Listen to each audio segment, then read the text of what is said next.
Have you ever felt that sudden chill in the air when the room is silent, but your heart begins to race? The kind of moment when the shadows seem to move, when the hairs on the back of your neck stand up, and you swear someone or something is watching you, even though you're completely alone. Tonight, I'm going to take you deep into the realm of the unseen, where whispers echo in empty halls, and the line between the living and the other side becomes terrifyingly thin. Have you ever noticed how silence is never truly silent? Even in the dead of night, when the world outside your window seems frozen in place, there are always those subtle sounds. The ticking of the clock, the faint hum of electricity, the shifting creaks of wood that carry through the walls. Most of the time, we ignore these sounds because they are part of the background of life. But what happens when the silence itself begins to feel alive? When every sound begins to carry a presence, and every shadow takes on a shape that should not exist? That is where our journey begins, in the strange and unsettling moments where the unseen forces of the world begin to reveal themselves. It all started with something simple, too simple, in fact, for anyone to take seriously at first. A young woman named Sarah had just moved into her grandmother's old house. The place had been empty for nearly a decade, and though the dust had settled into every corner, the structure stood proudly on the edge of a sleepy town. The house wasn't enormous, but it carried a weight of history in its walls. Family portraits still hung in the hallway, their eyes faded and yellowed with time, and the air carried the musty perfume of old books and forgotten clothes. Sarah was excited at first. To her, it felt like stepping into a time capsule. But as the first night crept in, her excitement began to shift into something else, an unease she couldn't quite name. At midnight, when the house should have been still, Sarah woke to the faintest sound. It was not the groan of old pipes or the gentle sigh of wind against glass. It was something stranger. It sounded like a whisper, not a full voice, not words she could make out, but a hushed, dragging murmur that seemed to come from the hallway just outside her bedroom. She sat up, her heart pounding, and strained her ears. For a moment, the whisper stopped, and she told herself she must have imagined it. But then it came again, low and deliberate, as if someone was breathing words directly against the wooden door. She wanted to open the door. She wanted to prove to herself that no one was there. But something inside her, a primitive, instinctive fear, kept her frozen in place. Instead, she sat there, gripping her blanket, listening as the whispering grew louder, moving slowly along the hall. Then, without warning, the sound stopped. The silence that followed was even worse than the whisper itself, because silence meant she had no way of knowing if whatever made that sound was still there. She didn't sleep the rest of the night. The next morning, Sarah tried to laugh it off. She told herself it must have been the house settling, or perhaps a dream that felt real. But when she went downstairs, she noticed something unusual. On the dining table, which she had left completely clear the evening before, there was now an old photograph. It was black and white, curling at the edges, showing a young boy standing on the porch of the same house decades ago. She had never seen that photograph before. She searched the drawers and shelves, thinking it might have slipped out from somewhere, but nothing explained how it had ended up there, waiting for her to find. Over the next few days, the strangeness deepened. Doors that she swore she had shut were found open. Lights flickered in rooms where the switches hadn't been touched. And always, at night, came the whisper. It never spoke in clear words, but its persistence gnawed at her sanity. She began to dread the evenings, forcing herself to stay awake until exhaustion overtook her. And each morning, she found new objects placed in strange locations: an old doll at the foot of her bed, a cracked teacup on the stairs, a rusty key left on her pillow. Sarah began to confide in a friend, Mark, who was skeptical at first. "It's probably just the stress of moving into an old place," he said. But when he came to stay over one night, he too heard the whispers. They woke him in the early hours, echoing through the halls, winding around the furniture like invisible fingers. Mark tried to follow the sound, stepping quietly into the hallway with only a flashlight. The beam cut through the dark, illuminating nothing but the peeling wallpaper. And yet, the whispers grew louder, circling him, until he felt certain that several voices, were surrounding him. He returned to the bedroom pale, his hands trembling. From that night on, he refused to spend another evening in the house. For Sarah, escape was not so simple. This was her grandmother's home, her inheritance, and she felt a strange attachment to it despite the horrors. But she couldn't ignore the escalation. Shadows began to move on their own, bending and twisting unnaturally along the walls. Once, while walking past a bathroom mirror, she caught a reflection that didn't belong to her. It was a figure, tall and gaunt, standing directly behind her. She spun around, but the room was empty.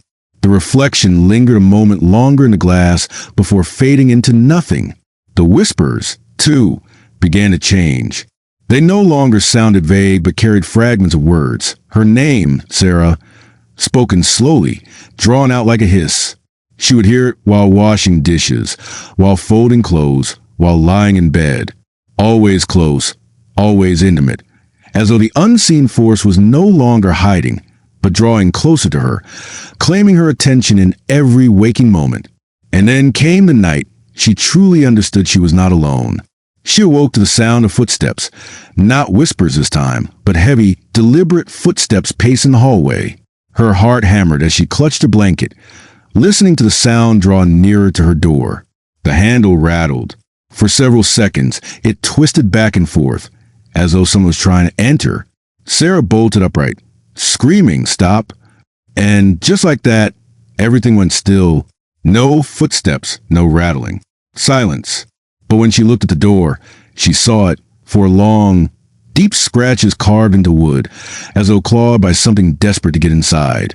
Sarah knew then that whatever haunted this house wasn't content with whispers anymore. It wanted her attention, her fear, her very soul. Morning light didn't feel safe anymore. It only revealed how little protection daylight truly offered. Sarah studied the 4 gouges on the bedroom door, with a kind of numb curiosity, running her fingertip across the splinters as though touching them might make them make sense. She told herself she'd call a contractor, replace the door, repaint the hall, banish the evidence. But deep down she knew, getting rid of the marks wouldn't change that something had made them. She decided to leave the house for a few hours. Coffee shop, fresh air, strangers' voices, anything to drown out the memory of the handle rattling. On her way out, she noticed the old photograph again. The boy on the porch, now leaning against the foyer mirror, moved from the dining table without her. She hesitated, then slipped the photo into her bag. If this house wanted to keep showing her that picture, she wanted to learn why. At the cafe, she spread napkins like a detective blotter and examined the image. The boy was 8, maybe 9, with solemn eyes and slight tilt his head that looked both shy and stubborn.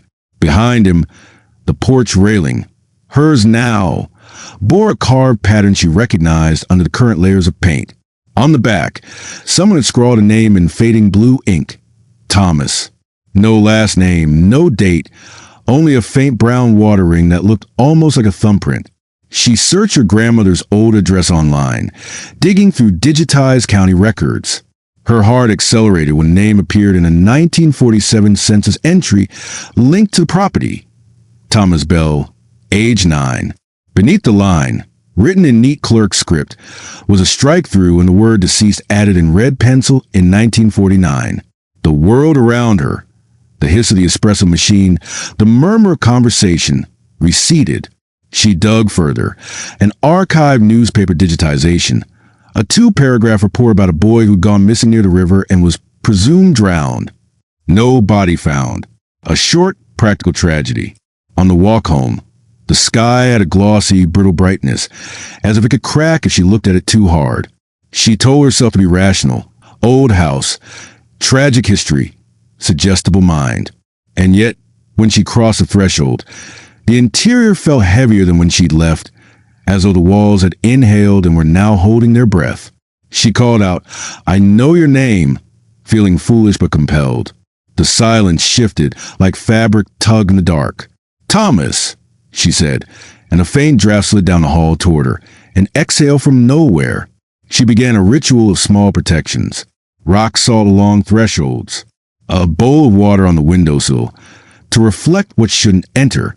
She wasn't superstitious, not really, but the house had nudged her across the boundary where reason meets survival. She also set rules aloud, a steady voice she hoped sounded like authority. No more touching the doors. No more moving things at night. If you want something, you say it clearly. It felt ridiculous, but power, any kind, might matter. That night, she placed her phone on the nightstand with a recording app running. She dimmed the lamp, lay rigid, and waited. Minutes stretched like wire. The usual creaks arranged themselves into their familiar pattern. And then a new sound threaded in, a soft, wet tapping, like fingertips touching a mirror. It seemed to come from the closet door. Tap, tap, tap. She focused on her breath, counted heartbeats, refused to look. The tapping ceased. In its place, a faint murmur, like two syllables dragged over gravel. Sarah! She swallowed hard, forced her hand forward, and tapped the stop button. Morning would be proof or mercy. Dawn arrived pale and thin. She pressed play. The recording captured the bedding rustles in the clock, but when the tapping should have begun, there was nothing, just a blank band of static. She scrolled forward, and suddenly a burst of harsh sound ripped through the speaker. A blur of whispers stacked on whispers, a chorus compressed into a single breath. Beneath it, a child's giggle, thin, almost electronic. Then a man's voice, too close, so close she jerked the phone away. Don't open the door. The rest was silence. Thomas? She whispered the empty room, the name now a lifeline and a threat. Is someone keeping you here? From that day, she saw the house differently. The whispers weren't random, they were layered. If Thomas was one voice, he wasn't alone. There was something older, heavier, like a basement smell that seeped through floorboards. She decided to search the places she'd avoided. The attic first. She found the pull cord tucked behind a beam in the hallway's ceiling and pulled it, the ladder side down, shedding dust. The attic air was stale and hot, carrying the sweet tang of rot. She swept her flashlight across trunks and boxes, a skeleton of a rocking horse, a cracked vanity mirror veiled in cobweb. The beam snagged on a jagged seam in the back wall, plaster patched over a rectangle, not quite flush with the studs. A door once, then sealed. Her fingers trembled as she traced a line. She went downstairs, found a utility knife and a hammer, and returned, her breath a metronome to steady her hand. She scored the plaster, pried, and tugged until a wedge gave way with a talc-like sigh. Behind the patch was a narrow cavity no wider than her shoulders. Inside, a child's shoe, the leather-bellied and soft with age. A tin soldier with one leg, and a slim notebook wrapped in yellowed muslin. She carried the bundle to the attic center and peeled the fabric back. A journal, its first page inked with careful looping letters. If someone finds this, please tell my mother I tried to be brave. The signature, Thomas. A breath whooshed out of her. She turned the pages carefully. At first, the entries traced the banal. Chores, favorite marbles, the porch creaking in summer, a neighbor who whistled loudly at dawn. Then an entry in October. I hear a song at night. It's not a mom's song. It's too slow. I can hear it on the floor. Another. There's a man in the basement who is not a man. The script wavered there, the ink blotting. He has a long shadow even when the lamp is off. Sarah swallowed and kept reading. The entries grew shorter, as though written in snatches of stolen courage. He knocks on the wall behind my bed. My bed is against the stairs. He says my name, but not right.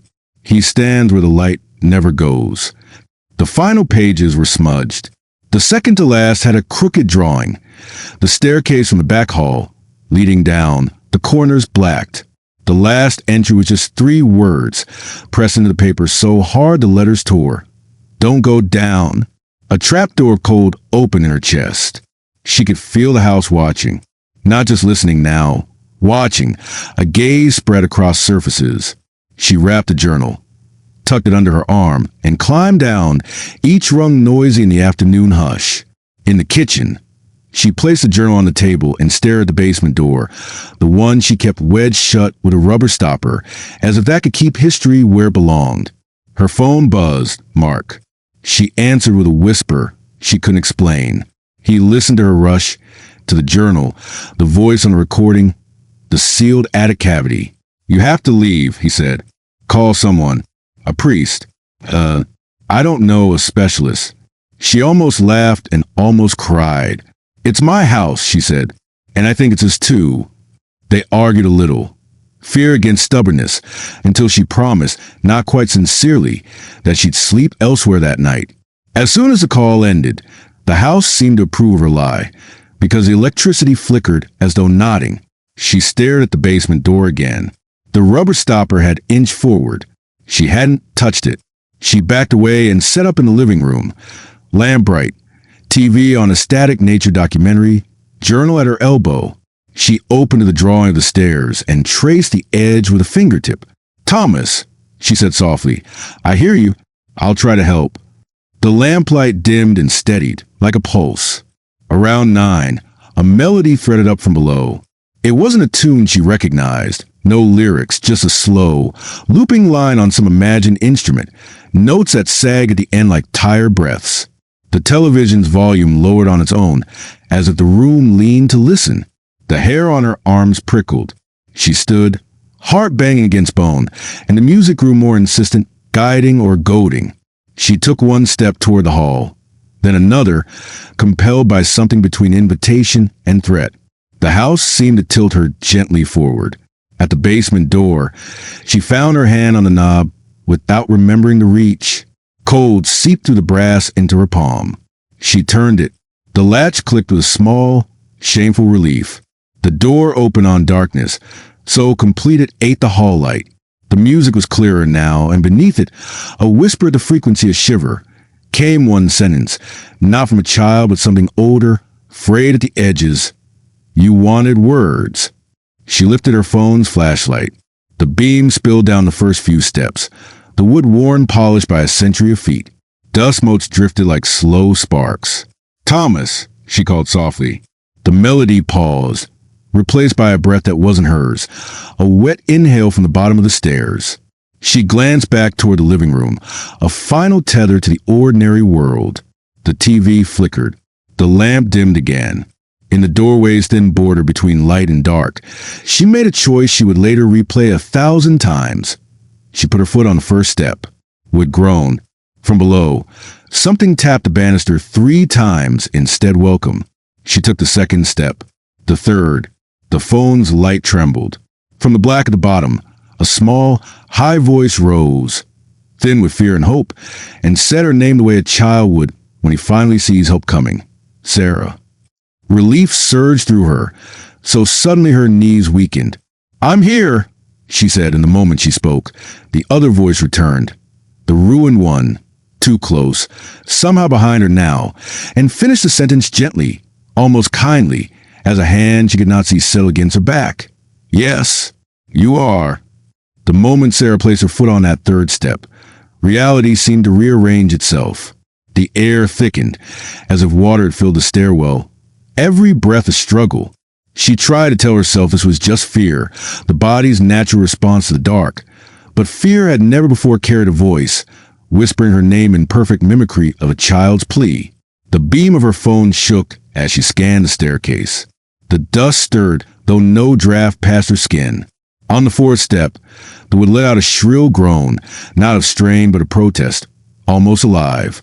She froze, her heart knocking against her ribs. Then 3 taps again, this time from deeper below, deliberate and steady. She forced herself downward, one cautious step at a time, her mind insisting she would see a boy at the bottom, fragile and lost, not the grotesque shapes her imagination kept offering. The basement revealed itself slowly. The flashlight caught shelves lined with jars of rusted nails, paint cans with bloated lids, and the curled edges of newspapers long turned brown. But beyond that, the shadows didn't end where the light did. They seemed to swell outward, claiming territory the way smoke creeps along ceilings. And then came the sound, not the whisper she had grown used to, but breathing. A steady inhale, exhale, wet and ragged, as though someone had been waiting centuries just to fill their lungs again. "Thomas," she whispered, her throat raw. The answer was silence, but not empty silence. Silence that carried weight, that pressed against her like a body too close in the dark. She swung the light left and froze. On the wall, just above the foundation stones, something had been etched into the cement. At first, it looked like childish scratches, but the longer she stared, the clearer it became. Dozens of names. Some scratched shallow, some carved deep enough to flake the wall, all layered on top of each other. The oldest names had been nearly swallowed by time, but one, scrawled with desperate force, stood fresh. Sarah. Her stomach lurched. She stepped back, her shoes skidding on the concrete. The flashlight slipped, bouncing once, twice, before rolling to a stop against the far wall. Its beam now faced the center of the room, illuminating something she hadn't noticed. A shape. It was small, child-sized, crouched low as if hiding. Relief rushed through her chest, foolish and brief. She took one step toward it. The figure shifted, slowly raising its head. What looked back at her was not Thomas. Its face was long and stretched, features blurred as though half erased. But its eyes gleamed like two pieces of glass catching the light, hollow and endless. She stumbled backward, her breath torn from her lungs, but the thing did not move closer. Instead, from its direction came the child's voice again, the same one that had called her name, but warped now, double with static, as though played on a broken recording. "Help me, Sarah." She ran. Her hands clawed the railing, hauling her up the stairs two at a time. Behind her, something scraped violently against the concrete, like fingernails dragging through stone. She slammed the door shut, jammed the stopper back in place, and pressed her weight against it until her arms shook. For several minutes, the only sound was her own ragged breathing. Then, a single knock on the inside of the door. Slow, patient. That night, Sarah didn't sleep. She sat in the living room with every lamp blazing, the journal on her lap, and her phone in her hand. At 3 a.m., the lights flickered. The pages of the journal fluttered as though caught in a gust, though the air was still. They stopped on an entry she hadn't read carefully before. The boy's handwriting was rushed, letters uneven. He says he's not the first. He says there are many. He says when the lights go out, they can walk. Sarah closed the book, her fingers trembling. She realized she hadn't asked the most important question. If Thomas had written all this, where had he gone? If his body had never been found by the river, maybe it had never left the house at all. And if that was true, then what was crouched in her basement pretending to be him? She decided to leave at dawn. But dawn never came the way she expected. As the first light touched the curtains, the television flicked on by itself. Snowy static filled the screen, the hiss sharp enough to pierce the quiet. She stared, frozen. The static shifted just slightly, as though forming shapes.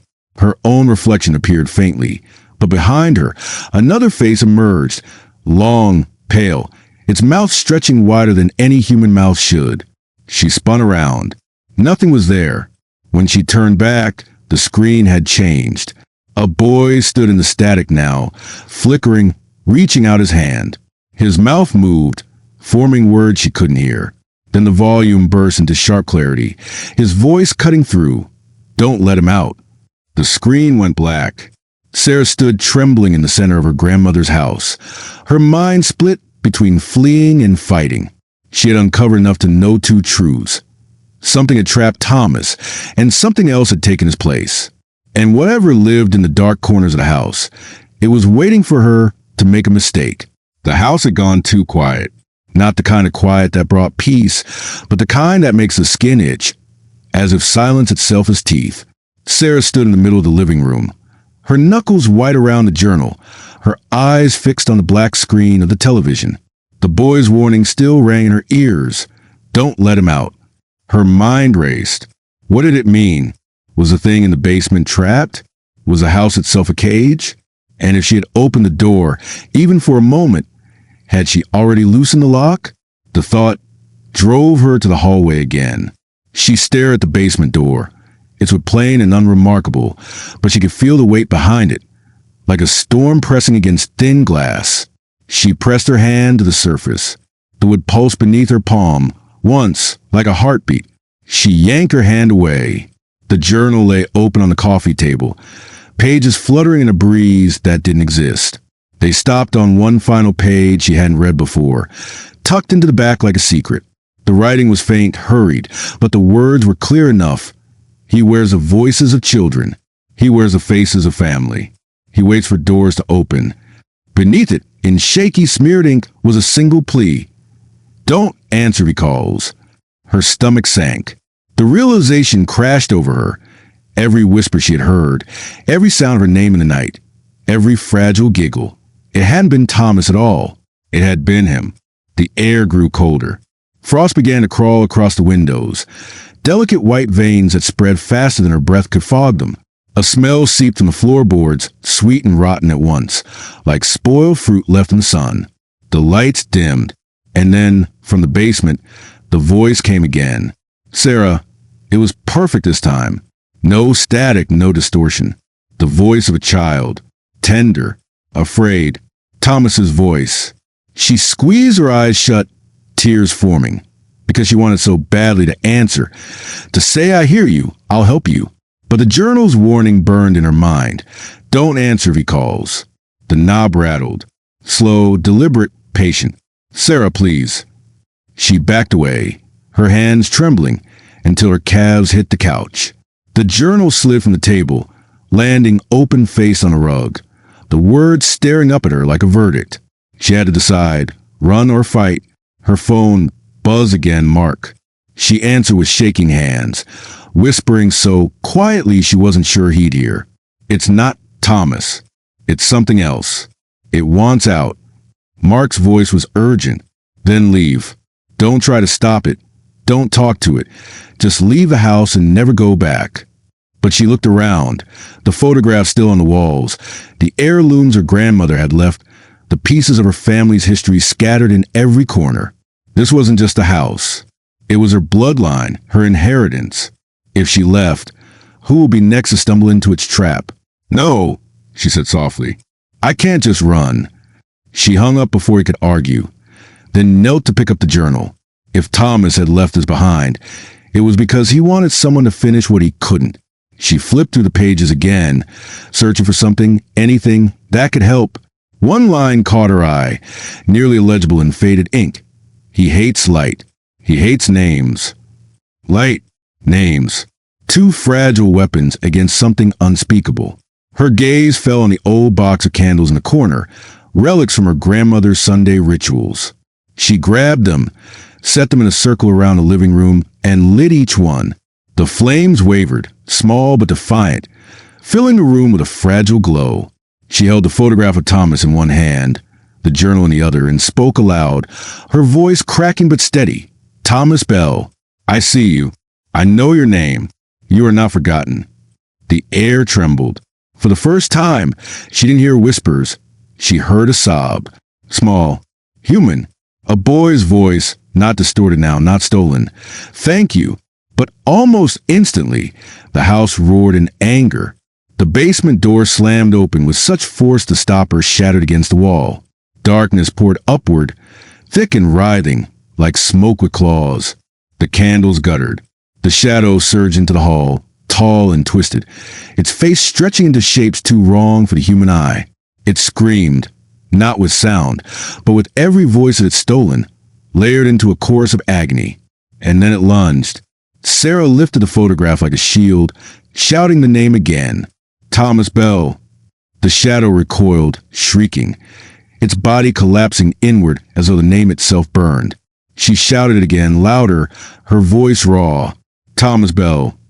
The candles flared, their light magnified, pushing back the darkness until it thinned, shredded, and finally collapsed into itself. With one final wail, the shadow dissolved into nothing. The silence that followed was so deep it rang in her ears. The house sagged, as though exhaling after years of holding its breath. The frost on the windows melted, dripping quietly to the floor. The air warmed, the heaviness lifted, and then one last sound. A child's voice, gentle and free this time, not trapped, not mimicked. I can go now. Sarah's knees gave out. She sank to the floor, clutching the photograph, tears spilling freely. She knew, with a certainty that went deeper than logic, that Thomas had finally been released. Sarah never spent another night in that house. She sealed the journal, the photograph, and a written account of everything she experienced in the box, and left it for whoever came next. The house still stands, old and patient, but lighter somehow. Whether the evil that had haunted its walls is truly gone, or simply waiting for another door to open, No one can say for certain. And that brings us here, to you, listening in the comfort of your own room. Maybe you're telling yourself it's just a story, just imagination. But let me ask you this. When the lights flicker tonight, when you hear your name whispered in the stillness of your home, will you remember Sarah's warning? Don't answer if he calls. Because sometimes the things we cannot see are only waiting for acknowledgement. And the moment you answer, they are no longer unseen.